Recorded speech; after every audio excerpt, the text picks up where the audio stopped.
কোনো এক সময়ে ভারতবর্ষের বানখান নামে রাজ্য ছিল। বানখান রাজ্যটি পাহাড় পর্বত আর জঙ্গলে ঢাকা ছিল। এখানেকার প্রাকৃতিক পরিবেশটি খুব মনোরম ছিল। এইখানেকার মানুষ খুব সাহসী ও পরিশ্রমী ছিল। সেই রাজ্যে মনোরমা নামে এক পণ্ডিত বাস করতেন। সে খুব সরল, সাদাসিধে, উদার হৃদয়ের ছিলেন। তিনি ছিলেন সম্মানীয় একজন। তিনি কোনো রকম লোভ ছাড়াই দায়িত্ব পালন করতেন। পুজো থেকে প্রাপ্ত অর্থ নিয়ে তিনি ঘরে ফিরতেন। তার স্ত্রী যশোদা ছিল খুবই খিটখিটে ও জীবন নিয়ে উচ্চাকাঙ্ক্ষী। সে ভালো জামা কাপড় পরতে পছন্দ করত আর উচ্চ সমাজে চলতে গর্ববোধ করত। এদিকে সে যখন প্রতিবেশীদের সাথে কথা বলছিল তখন সে জানতে পারে সেই রাজ্যের রাজা খুবই দয়াশীল মানুষ। কেউ তার কাছে গেলে সে শূন্য হাতে ফিরে আসে না। এটা শুনে সে পণ্ডিতের কাছে গেল। এখানকার রাজা খুবই উদার, তার কাছে যাও। আমার পুরো বিশ্বাস তোমাকে সে অনেক ধন সম্পত্তি দেবে। রাজারা অনেক অন্যায়ভাবে ধন সম্পত্তি বানিয়ে থাকে, সেই সবে আমার ভাগীদার হওয়া উচিত নয়। আমি তোমার কোনো কথা শুনবো না, তোমাকে আজই যেতে হবে রাজার কাছে। স্ত্রী তার কোনো কথা শুনল না। জোর করে তাকে পাঠিয়ে দিল তার ভাগ্য পরীক্ষা করার জন্য।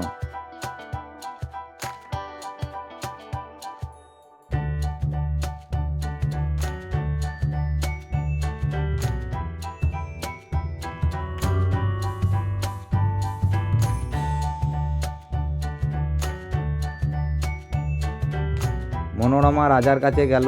বলো, আমি তোমাকে কি দিতে পারি? অনেক ধন সম্পত্তি দিতে চাইলো।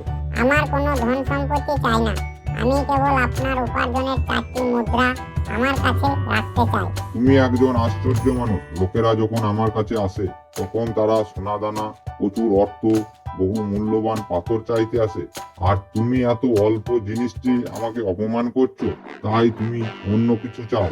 না মহান রাজা, আমি আপনার কাছে ধন সম্পত্তি চাই না, এগুলো পাপে পরিপূর্ণ। আমি শুধু আপনার কাছে আপনার পরিশ্রমের মাত্র 4টি মুদ্রাই চাই, যেগুলো আপনি আপনার কপালের ঘাম ঝরিয়ে উপার্জন করেছেন।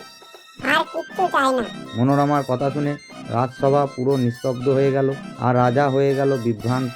বেশ কিছুক্ষণ চিন্তা ভাবনা করার পরে তিনি বললেন, বেশ, ঠিক আছে, তুমি যেটা চাইছো আমি তোমাকে সেটাই দেব। তবে তোমাকে এটার জন্য পরশুদিন আসতে হবে।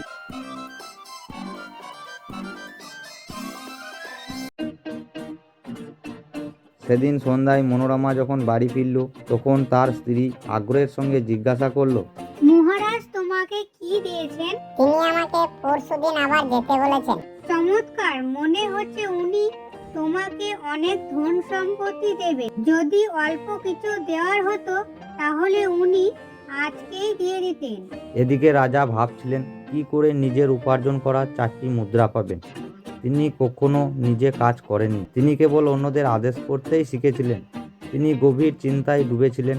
তিনি কিছুই সমাধান খুঁজে পাচ্ছিলেন না। সারা রাত চিন্তা করে কাটিয়ে সকালবেলা স্নান করে ছিন্ন ভিন্ন কাপড় পরে কাউকে কিছু না জানিয়ে চুপিসারে রাজপ্রাসাদের বাইরে চলে গেলেন। শহরে ঘুরে বেড়ানোর সময় তিনি একজনকে বাড়ির দরজায় দাঁড়িয়ে থাকতে দেখে জিজ্ঞাসা করলেন, আমার কিছু কাজের দরকার, আপনি কি আমাকে কোনো কাজ দেবেন?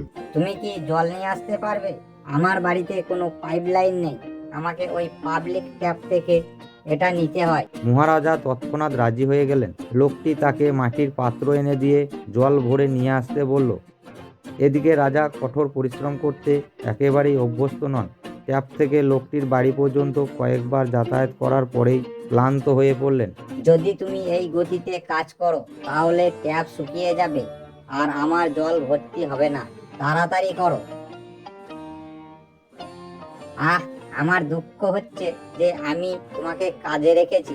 এটা নিশ্চিত যে তুমি একজন আরামপ্রেমী মানুষ আর কাজের যোগ্য নও। তুমি যা করেছো তার জন্য এই 4টি মুদ্রা নিয়ে যাও। যদিও তুমি এমন কিছু করনি, আমার এই কলসিটা ভেঙে দিয়েছো। 4টি মুদ্রা নিয়ে মহারাজা চুপিসারে পিছনের দিক থেকে রাজপ্রাসাদে প্রবেশ করলেন। তার সারা শরীরে ঘাম ঝরছিল, ব্যথা করছিল, হাতে ফোসকা পড়ে গেছিল। নিজের পরিশ্রমের 4টি মুদ্রা পেয়ে মহারাজা যার পর নাই খুশি ছিলেন। পরের দিন সকালে রাজা যখন দরবারে বসলেন, মনোরমা তাকে অভিবাদন করলেন। অনেক পরিশ্রম করার পরে আমি এই 4টি মুদ্রা উপার্জন করতে পেরেছি। আর তুমি নিশ্চিত থেকো এগুলো আমিই উপার্জন করেছি। আমি শুধু এই 4টি মুদ্রাই চেয়েছিলাম, কারণ এগুলো সততার সাথে উপার্জিত অর্থ। এদিকে যশোদা আগ্রহের সঙ্গে অপেক্ষা করছিল। অনেক ধন সম্পত্তির কথা অনুমান করছিল, যেটা রাজার বাড়ি থেকে নিয়ে আসবে। মনোরমা বাড়িতে এসে ব্যাগটি পাশে রেখে পকেট থেকে 4টি মুদ্রা বের করলেন। এই দেখো, রাজা নিজে উপার্জন করে এগুলো আমাকে দিয়েছেন। যশোদার মুখ কালো হয়ে গেল। সে হতাশার রাগে পাগল হয়ে গেল। সে ওই 4টি মুদ্রা তুলে নিয়ে রাগে তুলসী মন্দিরের দিকে ছুঁড়ে মারল। আমার এত বেশি আশা করা উচিত হয়নি। মনোরমা চুপ করেছিলেন। তার স্ত্রীর খুঁতখুঁতে স্বভাবের সাথে পরিচিত ছিলেন। কয়েকদিন যাওয়ার পরে তুলসী তলায় 4টি ছোট চারা গাছ গজিয়ে উঠল। সেগুলো ছিল খুবই সুন্দর আর শক্ত। পণ্ডিতের স্ত্রী তখন সেগুলোতে জল দেওয়া শুরু করলো। খুব তাড়াতাড়ি তাদের উপর সোনালি রঙের ফুলগুলো বাড়তে শুরু করলো, আর ফুলগুলি বড় হয়ে উজ্জ্বল রঙিন শস্যে পরিণত হয়ে ঝলমল করতে শুরু করলো। সেই শস্যগুলো সন্ধেবেলায় পড়ে যেত, আর যশোদা সেগুলোকে সুন্দর করে যত্ন করে কুড়িয়ে ঘরের এক কোণে জড়ো করে রেখে দিত। এগুলো এত সুন্দর ছিল যে সেগুলো কোনোদিনই সে ফেলে দিতে চায়নি। ওগুলো ছিল অত্যন্ত মনোরম। এই রকমই চলছিল। একদিন এক সবজি বিক্রেতা ওই পথে এলো। যশোদা তার কাছে থেকে সবজি নিল, কিন্তু টাকা দেওয়ার পরিবর্তে গাছের কয়েকটা ফল দিল, যেগুলোকে সে জমিয়েছিল। ও, এগুলো কি? এটা নিশ্চিত যে এটা টাকা নয়, কিন্তু কি সুন্দর। আমি নিশ্চয় এটা আমার কাছে রাখবো। ধন্যবাদ। আর তারপর থেকে যখনই সে আসতো, যশোদা তাকে শস্য দিত। কয়েক মাস পরে মহারাজার মেয়ের বিয়ে হতে চলেছে।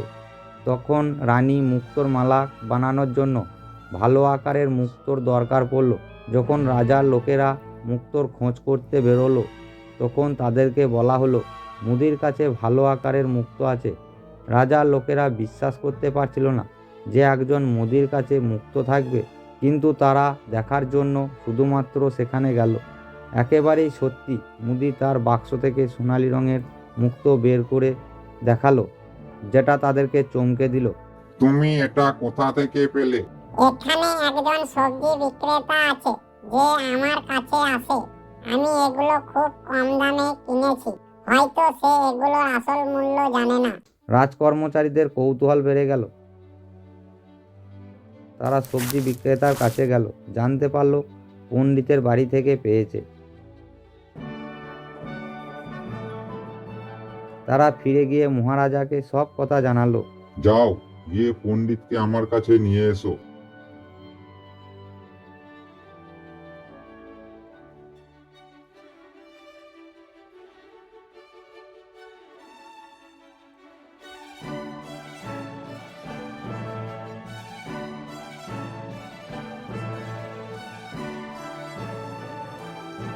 মনোরমাকে দেখেই রাজা আশ্চর্য হয়ে গেল। আরে, এটা তুমি? ভালো, এদিকে দেখো, আমার কাছে কিছু সোনালী মুক্তো আছে। আমরা জানতে পেরেছি এগুলো তোমার। আমার একটা তুলসী মন্দির আছে, যেখানে 4টি চারা গাছ আছে।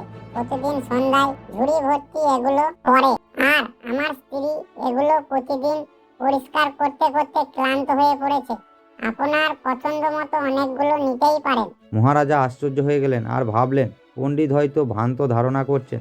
অনেক পরিশ্রম আর বিপদের সম্মুখীন হয়ে সমুদ্রের মধ্য থেকে মুক্তো পাওয়া যায়। মুক্তো কিভাবে গাছে হতে পারে?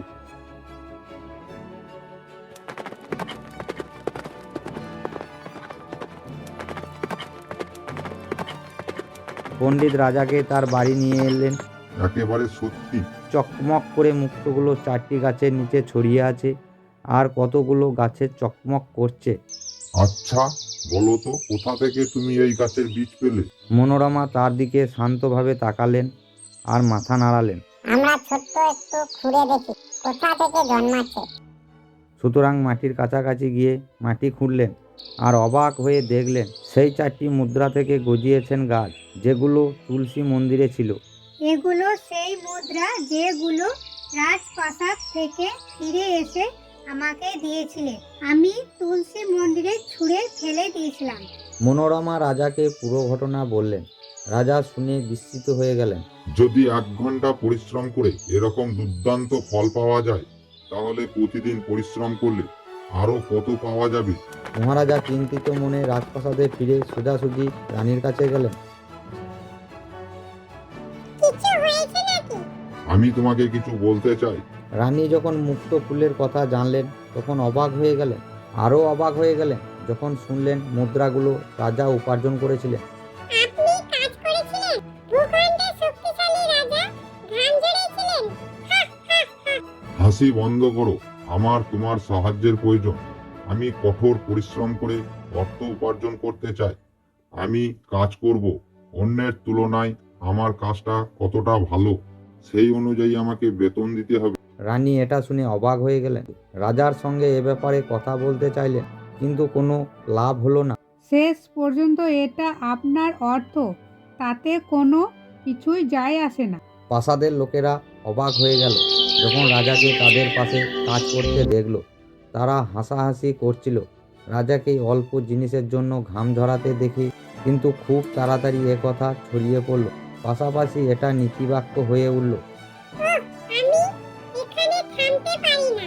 যদি রাজা এটা করতে পারে, তাহলে আমিও পারব।